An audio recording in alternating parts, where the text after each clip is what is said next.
Salut à tous, j'espère que vous allez bien. Bienvenue dans votre podcast de foot 100% indépendant, 100% insolent, mais jamais méprisant. Et aujourd'hui, nous allons parler du Real Madrid et de sa méforme actuelle sur le terrain et en dehors. Je pensais que c'était intéressant d'en parler puisqu'on arrive tout doucement au premier quart du championnat et à la moitié de la phase allée de la Ligue des Champions. Mais avant toute chose, n'oublie pas de t'abonner et d'activer la cloche. Je te remercie.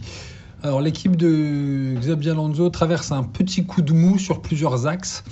On va parler un peu de la défense, de l'animation offensive, des performances individuelles de Mbappé, de l'ego de certains joueurs du vestiaire, de la situation de Xabi.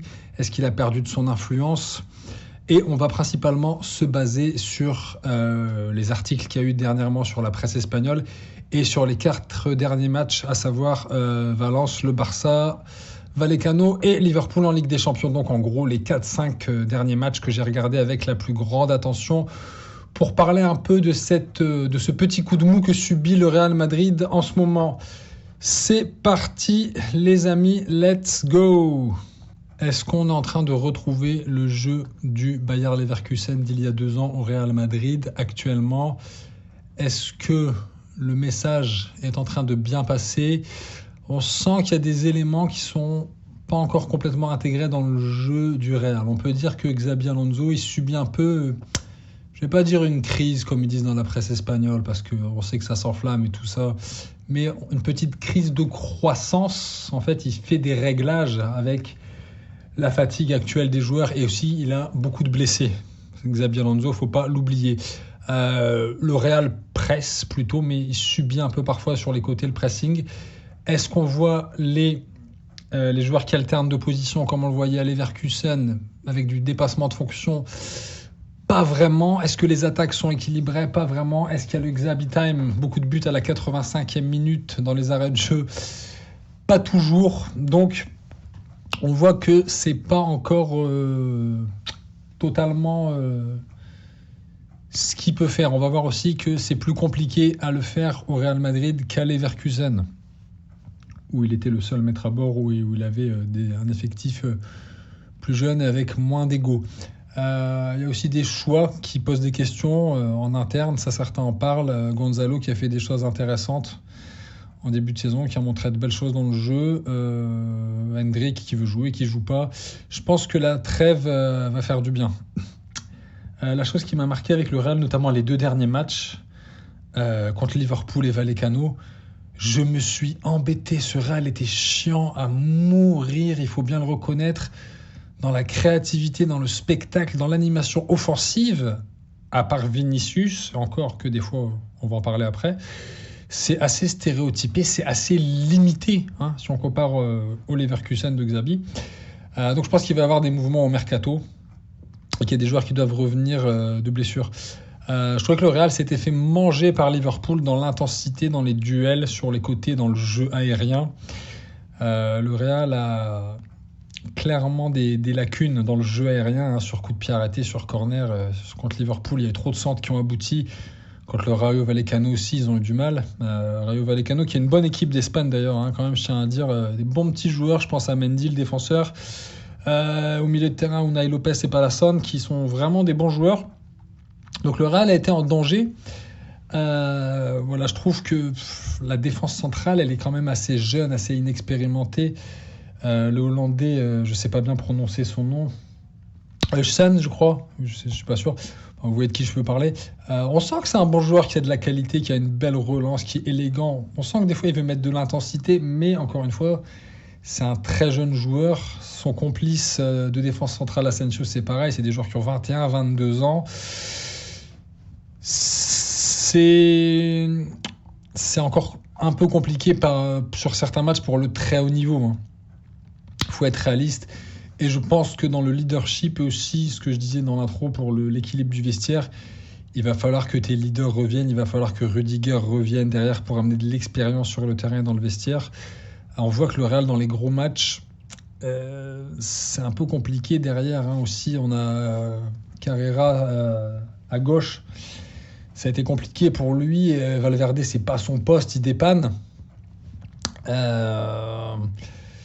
Voilà, offensivement, le Real Madrid n'a pas trouvé la clé contre Liverpool. En phase défensive, Liverpool était repassé en 4-3-3 et on sentait vraiment que dans l'axe, ça manquait de créativité. C'est là où on a vu un peu les limites du Real. En ce moment, attention, parce que c'est un effectif jeune qui va progresser, Xabi Alonso va proposer des choses quand il va récupérer tout son effectif. Mais on sent tout de même que c'est un entraîneur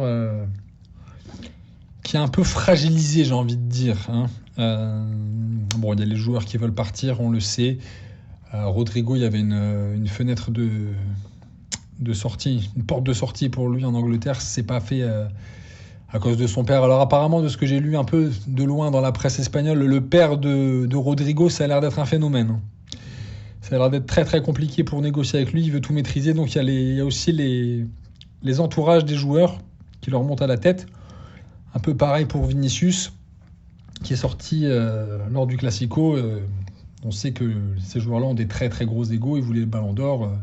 Ça a pesé. Son entourage a dû lui dire « Ah là, il t'a fait sortir, tu joues pas, machin, l'entraîneur favorise des joueurs. » Donc on pense qu'il y a une partie du vestiaire qui est un peu fragilisée, entre guillemets, qui fragilise Xabi Alonso dans son autorité. On sent que sa philosophie n'est pas totalement inculquée dans le fond de jeu et dans l'état d'esprit. Donc comme je le disais en introduction, attention, il faut nuancer ses propos. Ce qu'on lit sur certains réseaux sociaux, sur certains articles de presse, sur Twitter et compagnie, le Real est toujours premier de la Liga et est toujours bien parti pour se qualifier en Ligue des Champions. Donc il n'y a pas péril dans la demeure. Hein. Mais on sait qu'il y a un petit groupe de joueurs, je pense notamment aux Brésiliens et à Lunin, qui comprennent pas toujours l'intérêt de certaines séances vidéo, ou qui voudraient jouer un peu plus, ou qui voudraient jouer à un autre poste, ou qui auraient besoin d'un peu plus de temps de jeu, ou qui voudraient partir, etc., etc. Donc tout ça mis bout à bout, effectivement, oui, Xabi Alonso, c'est un très grand professionnel, il est très exigeant, que ce soit dans l'aspect tactique, que ce soit sur les horaires, les joueurs doivent rentrer à telle heure, doivent rentrer ensemble, doivent manger ensemble. Il n'y a plus personne qui revient et qui part comme la dernière année d'Ancelotti. Hein. Ça n'existe plus. Les séances vidéo sont plus poussées. Oui, ils demandent plus de travail physique, oui. Mais en même temps, ça, je pense que les joueurs le savaient. Si nous, en tant que simple observateur du foot, on le sait, j'ose espérer que les joueurs le savaient également. N'oublie pas de t'abonner si le podcast te plaît, mon gars, je t'en remercie. Je voulais reparler un peu de Vinicius en détail. Il a été très très frustré de sortir contre le Barça alors qu'il faisait plutôt un bon match.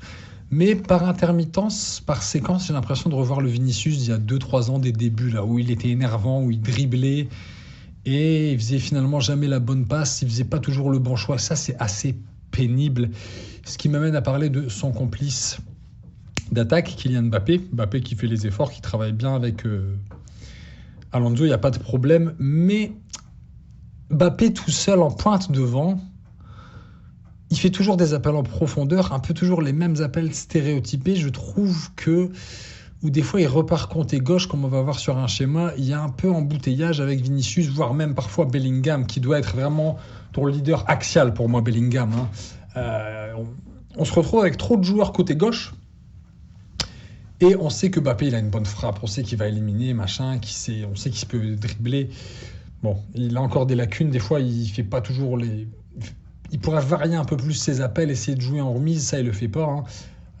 Il fait un peu parfois trop d'appels côté gauche, il va un peu trop dans la zone de Vinicius, donc ça après il n'y a plus grand monde dans la surface. Sans parler de son jeu de tête qui est toujours inexistant. Ça, il n'a pas progressé d'un pouce là-dessus. Hein. C'est quand même embêtant. Je vais vous expliquer pourquoi. Ça, vous pouvez vérifier. Hein. Vous pouvez regarder sur les sites de data. Je l'ai fait avant. On sait que les plus grands attaquants modernes, je pense, on peut parler de Harry Kane, Osimhen, Martinez, Haaland, qui vous voulez, des attaquants maintenant modernes. J'ai regardé exact aussi cette data pour les attaquants anciens de la génération d'avant, les joueurs style Drogba, encore la génération d'avant, les joueurs style Vieri, Shevchenko, etc. Tous les Batistuta, tous les grands attaquants, très grands attaquants, on va dire. Il faut savoir qu'en moyenne, ces joueurs-là marquaient entre 20 et 30%, ça tourne autour de 20-25% de buts de la tête. Ça veut dire que quand tu as des bons centres, tu vas marquer des buts de la tête. Et moi, quand j'ai regardé Real Liverpool et Real Vallecano, j'ai vu très peu de joueurs du Real centrer. Pourquoi ? C'est pas qu'ils savent pas centrer, c'est qu'ils savent qu'il y a personne qui va reprendre les buts de la tête, qui va reprendre les centres de la tête. Parce que Mbappé n'a pas de jeu de tête, Vinicius non plus. Le seul qui a un jeu de tête, c'est Bellingham, et Bellingham, il peut pas être au four et au moulin. C'est pour ça aussi que je disais que cette équipe a des attaques trop stéréotypées et ne fait pas assez de centres et manque d'un joueur de tête comme l'était Joselu. Donc au final, tu te prives quand même d'une opportunité offensive. Donc c'est quand même gênant. Je trouve que c'est une équipe déséquilibrée qui manque de force dans l'axe. On sent que Tchouaméni est absent. Tchouaméni, Camavinga, c'était bien avec Bellingham devant, un peu en meneur, qui peut... Parce que là, Bellingham, il doit jouer 10, il doit jouer 9,5, il doit même parfois jouer 8, avec Mbappé seul en pointe, qui est difficile à trouver. Donc, il faut que les deux aient un énorme volume de jeu. Ils se trouvent bien, mais c'est pas toujours le cas. Donc, j'espère vraiment pour le Real qu'ils vont vite récupérer Rudiger et Tchouaméni déjà, et après Carvajal. Et peut-être Alaba aussi, qu'Alaba qui est un joueur important dans le vestiaire, mais Alaba n'a pas de chance parce qu'Alaba est toujours blessé alors que c'est un super joueur. Et lui, c'est vraiment un leader, Alaba. Pour ceux qui suivent vraiment les fans du Real, regardez la photo, la célèbre photo avec la chaise. Enfin, c'est quelqu'un qui fait vraiment l'unanimité dans le vestiaire et qui est fort en communication. Donc j'espère qu'il pourra remettre tout ça dans l'ordre, récupérer ses titulaires.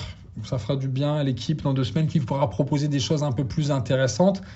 Parce que, ouais, il faut le dire, ce Real est chiant à avoir joué, quoi. Le match contre le Barça était bien. Globalement, je ne vais pas faire l'analyse de tous les matchs, mais contre le Barça, c'était bien. Il y avait de l'intensité, ça jouait d'un côté à l'autre et tout. Vallecano, Liverpool, pas terrible. Et Valence, je ne vais pas parler de Valence parce qu'ils ont gagné 4 ou 5-0. Valence est avant-dernier, donc ce match n'avait pas grand intérêt, on va dire. Alors apparemment, comme on est en train de parler du vestiaire du Real et de ces Brésiliens, Endrick à Lyon, ça serait en bonne voie. Les positions des clubs se seraient rapprochées. Et Lyon a l'habitude de recruter des Brésiliens. C'est plutôt quelque chose qu'ils font bien depuis plusieurs années. Les discussions s'accélèrent là et Endrick est en recherche de temps de jeu, donc Lyon n'a vraiment pas d'attaquant. C'était Tolisso, l'attaquant de Lyon, c'est dire. Satriano ne donne pas satisfaction, donc ça serait bien pour Lyon d'avoir Endrick. Moi, Endrick, l'année passée, à chaque fois que je l'ai vu rentrer, j'ai trouvé intéressant. Joueur qui a de la puissance, qui élimine, qui a une bonne frappe du gauche, qui est costaud, qui a de la technique. C'était Lyon, si t'es supporter de l'Olympique Lyonnais, on te dit Endrick vient, waouh, tu te dis c'est bien, quoi, parce qu'Hendrick, il a été recruté 50-60 millions, je crois, à l'époque.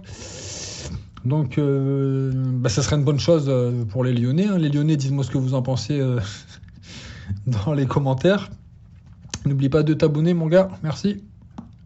Et nous voilà vers la dernière partie du podcast. On va parler un peu du vestiaire du Real, des égos des joueurs, de leur relation avec Xabi Alonso.